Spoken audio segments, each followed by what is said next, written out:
I guess it's just initials, and you're on with Tracy and Don. You want to talk about a spiritual person, how the double slit experiment proves the existence of God, and so I guess you're on. Well, Tracy and Don, great to meet you. And yes, it's my first name is actually RAO. Okay. Before I get into the meat and potatoes of my thesis, you guys already supported an appetizer salad because you've been talking about homosexuality all day, and I think it's part of a divine plan where homosexuality was demonized to keep it running.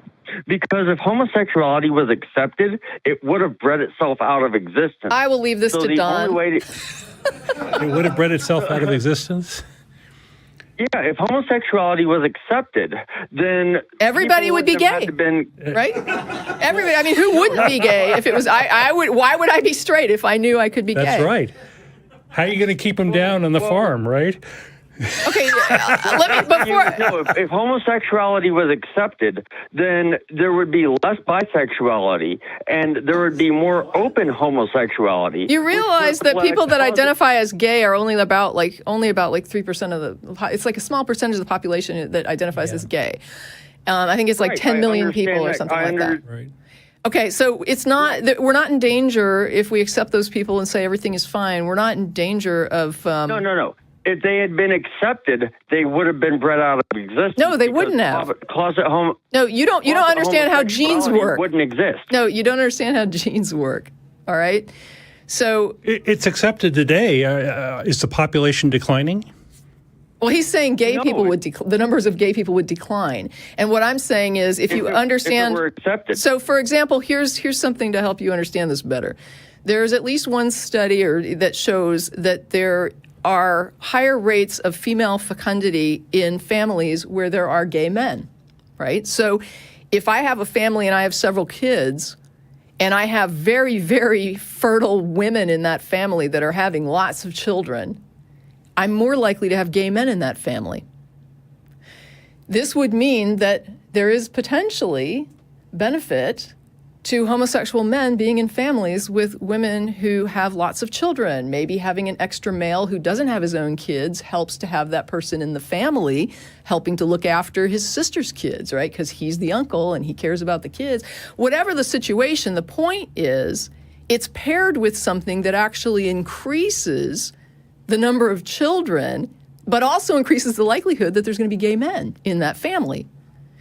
When you understand that genes and that's all because it was demonized. No, it's not. It has nothing to do with whether it's demonized. This is the fact, whether you're in a culture that's demonizing it or not. It has nothing to do with how you view homosexuality. So we live in a culture where it's not demonized now. What drastic change has happened that is the cause of the demonization? Okay, if homosexuality had been accepted for the last 3,000 years, there would have been no reason for closet homosexuals. Therefore, homosexuals would not have been able to procreate because they would have been only having gay sex. Wait a minute. So you're asserting that gay people have gay kids. Yeah, that's just not true. Yeah, that's demonstrably false. It is genetic. There is a gay gene.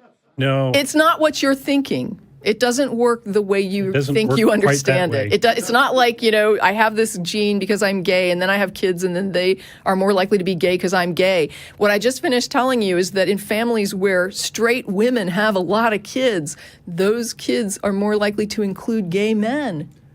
It's my understanding that it has a lot more to do with the development in the womb than it does with genes.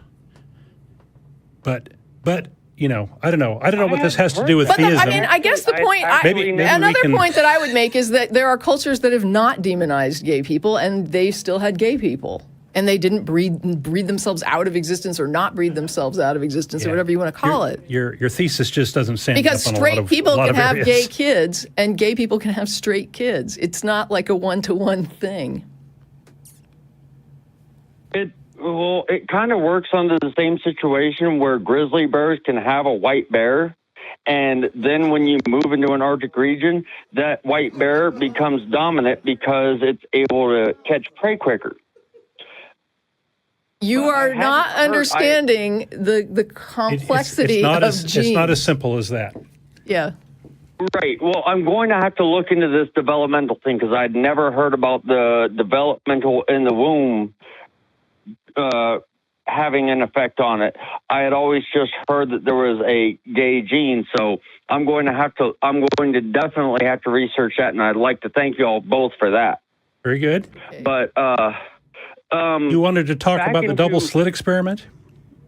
Right. Did you guys have a chance to look into it at all? I mean, I'm familiar with a little bit of it. I'm familiar with it. So what is it about it that catches your attention? Well, when electrons are forced through this double slit, they create an interference pattern as a wave of water or sound would, where you have high points and low points depending on where the waves Right, there's an interference pattern. each other at high Right. points, hit each other. Yeah. Now, when you monitor which slit these electrons are going through, it changes the pattern. That's because you're having an effect on the electron before it goes through the slit.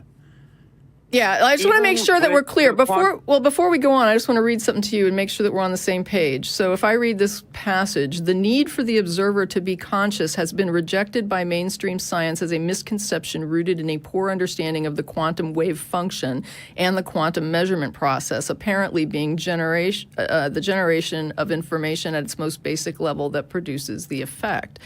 So just to be clear, we've got a situation where it also is often the result of the experiment of the instruments that by necessity alter the state of what they measure in some manner. So and the quantum eraser experiment actually debunked that because it showed that the wave, when split, or the electron, or no, they did this experiment with photons, I'm sorry. They split a photon, and when the photon was split, they had one that was observed and one that wasn't. And they were able to determine that if a photon isn't being observed, it'll have the wave pattern. And if it is observed, it will have a particle pattern before it is observed. So I don't know how they would measure that. Observation. And what does this have to do with theism? Well, it actually, the reason it's theological is because it shows that the universe physically cannot exist without an outside observer. I don't understand That's how not you're true. getting there. Can you point me to the paper? Oh. You know, when physicists are talking about online right observer, now, they're talking about something I'm going to that's- say, go to the blog. When you have time, go to the blog and post the paper that says that the result of this experiment, in the conclusion, the researchers are stating that the universe can't exist without an outside observer. I want that to be part of the paper, that the researchers who did the study are saying this is our conclusion, not just that this is you misunderstanding what it is they're asserting and how and the implications of it. I want to know that the researchers who did this study actually added in the conclusions what you just said the implications of the study are. Can you do that? Well, that's a terrifying conclusion to come to, and a lot Why? of scientists aren't going to. No conspiracies. conspiracy. No conspiracies. If you were a researcher and you could demonstrate God, you would be on the cover of every magazine, everywhere. There'd be no so Nobel Prizes. there wouldn't be anybody to hold you back if you thought you had that evidence. So if your thing is this is what it means, but the people who did the research aren't saying this is what it means because they're afraid of the implications of it, I don't even know where to go with that. That's you just simply making that up. Well, I don't think it's me making it up in the sense that It is if they're not saying it and you're saying that that's their real motive in not saying it. What I'm saying is, did the researcher who did the experiment, who said, here's our conclusions based on these findings, say what you just said about the implications of their own study? Well, they do the research, they have the results, Right. but they don't say the conclusion. Yes, they do. That's part of the research paper. It's actually a section of research papers, the conclusions at the end. They have a method, they have it broken down into several parts, and the final part is going to be the conclusion. The first part is an abstract, and that'll also talk about this. And if you can find it in the abstract or anywhere in the paper or in the conclusion that they have said. He's saying they're too afraid, but it would be also okay if you published a paper where if you read between the lines, there's got to be a God. It'd be okay for you to post that too. Yeah, so Don is basically saying go to the blog and post lowering, even that. I'm lowering the standards. Yeah, I think what's happening is you're reading something that is, high-level physics. It's confusing you, and you are giving a confused, explanation of it. And the reason I think you're confused is because I'm willing to say right here, I do not believe that that's going to be in the conclusions. The conclusion that you're saying is inevitable, I do not believe the researchers themselves will have said was inevitable or was even something to consider about what they've discovered. You need to look at their conclusions, find that paper, look at the conclusions, and see what it is they're saying is implied by the data. And they're telling you right there. Why not look at the experiment? Why not look at the experiment and the results and come to a logical conclusion? Because you're not a physicist, right? So what I'm saying is the people there are two people that are qualified to vet the conclusions, and that's the researchers who did the study, and it's their community of peers.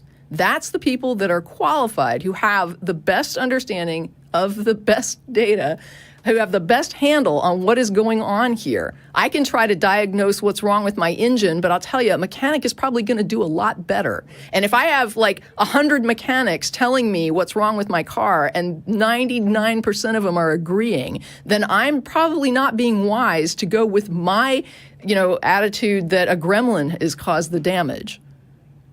And to be fair, I can point you at a book, Quantum Gods by Victor Stinger, who tackles these topics, and he is a physicist, and he does examine these claims, and he's very knowledgeable about those sorts of things, and that might be a good starting point for you. But also. I do want to take this opportunity, though, to say that one of the jobs I held in the past was editing research papers for a peer-reviewed, more than one peer-reviewed journal.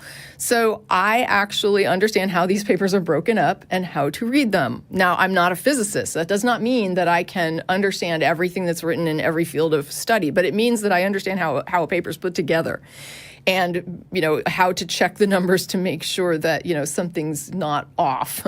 And so what I'm going to say, because you're raising an issue that I think is important for everyone, is that when you read something that says, hey, this study is showing this thing, and it sounds like absolutely earth-shattering, and yet there aren't headlines in scientific journals or in even regular scientific popular magazines basically saying that this breakthrough discovery has caused this interpretation. It's always good. Sometimes people think that, how am I going to understand this? I can't understand this. But it doesn't hurt to go and look up the paper that they're talking about. Usually there will be a citation, and if you're looking online, there might be a link. Go to that paper and look at the conclusion. It's usually not that big, right? Mm-hmm. The conclusion is generally like a small section, and the abstract is another small section at the top that basically says, here's what we're going to do.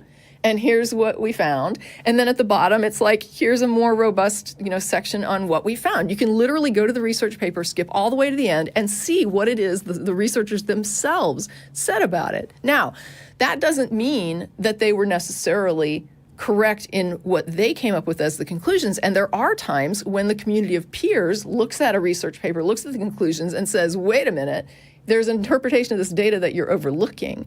And it could also mean this, or you'd have to study that as well. And did you control for this thing here? There, you can find if the community of peers has, for example, given criticism about the methodology. Just because a paper is a research paper and just because it's studied in a peer-reviewed journal does not mean that there might not be an issue with the methodology that somebody discovers later and says, hey, this study needs to be done again, but it needs to be done with this control, or it needs to be done. And so there's all kinds of things to look at. And I don't I don't want to dissuade people. I don't want to just shut it down and say, don't just listen to what physicists tell you, right? What I'm saying is they're publishing this stuff, and you can actually go and see, here's the conclusion, here's what the community of peers had to say about it, here's the reaction to that paper, here's the response to that paper. And I encourage people to do that. What I don't encourage them to do is just go off on their own and start making up conclusions, right? Like out of a non-expert opinion. I think it's important to pay attention to what the people who actually work in the field and study the data, this type of data, day in and day out, have to say about what this could potentially mean. Does that make sense? Yes, I've listened to Tyson. I think I listened to a Sagan lecture on it. What I'm saying is, when you say look at the conclusion, look at what the physicists have said, right, is basically like saying, yeah, read the Bible, study what it means, but listen to your preacher. No, it's not, because the paper itself is the quote Bible that you're talking about, right? Like, it's like they're giving you the data. This is just the study. Except for the conclusion. The conclusion, though, is their expert opinion on what you can derive as implications of the data. It's not who is an expert on God? Everybody, if they try. Exactly. Who's an expert in physics? Everybody, if they try. No. Not correct. I'm not an expert plumber. I'm not an expert mechanic. And I mean, yeah, if you want to apply yourself, you have a... Tracy. Oh, you could be either in 2 years. How would I ever test anything I think about God against a God? Like, if I wanted to test something on a car engine, if I wanted to be an expert mechanic, I can go in there and work on the car. How do I go in and, like, interact with a God? How do I test my theories or hypotheses about God? Where is the God? Double slit experiment is a test on God. Then you need to show that. Eraser. You need to show that, because I'm going to tell you, you're going to have to show that the people who actually did the experiment and that the people who actually are expert enough to assess that experiment have agreed with what you're claiming. Otherwise, you're just making stuff up about things you don't understand. So in other words, I have to agree with the conclusion that the others before me came to, or I'm false. The same way. No. What I'm saying. Oh my God. What I'm saying. The same way that preachers. On hold. What I'm saying is that when you don't understand how a car functions, and you have 99% of mechanics telling you that there's a certain problem with your car, and you reject it as somebody who really doesn't understand how cars work, and you just invent your own interpretation of what it is your car is doing and what's wrong with it. Gremlins at work, for sure. I don't want someone doing surgery on me who just has intuitive ideas about how my body should work. Does that make sense? Well, what if they were studying it for the last, let's see, what's it been? I don't care. I want them to be board certified before they touch me. I live in Wyoming. Okay. Most of my mechanics have a tree as an engine jack. Would you let somebody do surgery on you? Would you let somebody do surgery on you who did not have a medical degree? What country am I currently living in? The United States, I'm assuming. That's what it says here. Then no. Okay. Yeah, okay. That's